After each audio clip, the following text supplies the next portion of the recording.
Hey, it's John over at Toyota of Grand Rapids, and today is a beautiful Michigan day in winter. It is gorgeous, but it's sometimes a little challenging to drive in. So behind me, I've got a 2021 Highlander and a 2021 4Runner. The Highlander has an all-wheel drive system, and the 4Runner has a four-wheel drive system. So what gives? I mean, they both have 4 tires. Isn't it essentially the same thing? Well, no. So the four-wheel drive system and the all-wheel drive system do have some differences. So we're going to talk about that right now.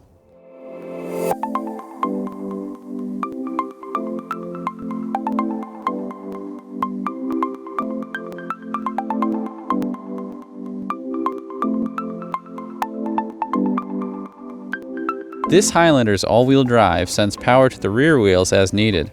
So you're driving in front-wheel drive until your vehicle senses loss of traction and sends power to the rear wheels. With four-wheel drive, generally there's a fixed amount of power sent to each axle and can be manually adjusted by the driver. Right here you have your four-wheel drive settings.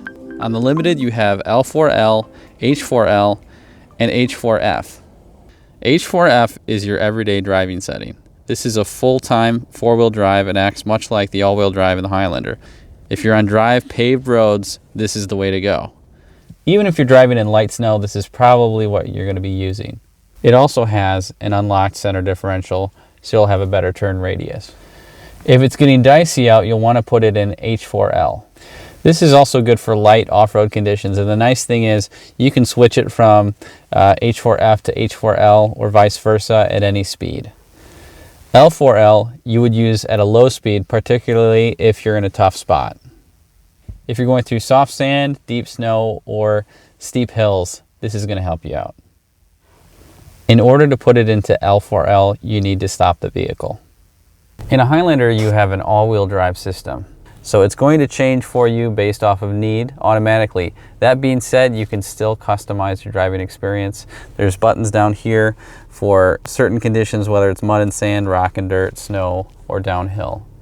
These options are going to give you a little bit more freedom for how your vehicle responds to outside conditions. And if you ever get stuck in a snowbank, what I would recommend is turning off your vehicle stability control and traction control by pushing and holding down on this button right here. And what that's going to do is it's going to turn off vehicle stability control and traction control and give you a little bit more freedom and direct power to get you out of that snowbank so you can rock your way out. So this winter, make sure you stay safe. Please make sure you're driving on tires that have enough tread on them. And remember that both four-wheel drive and all-wheel drive are both great options for the wintertime. There's not a clear winner between the two, which is better. So you're really going to want to do a little research in terms of what your priorities are outside of driving through winter roads. So appreciate it, and I'll talk to you soon.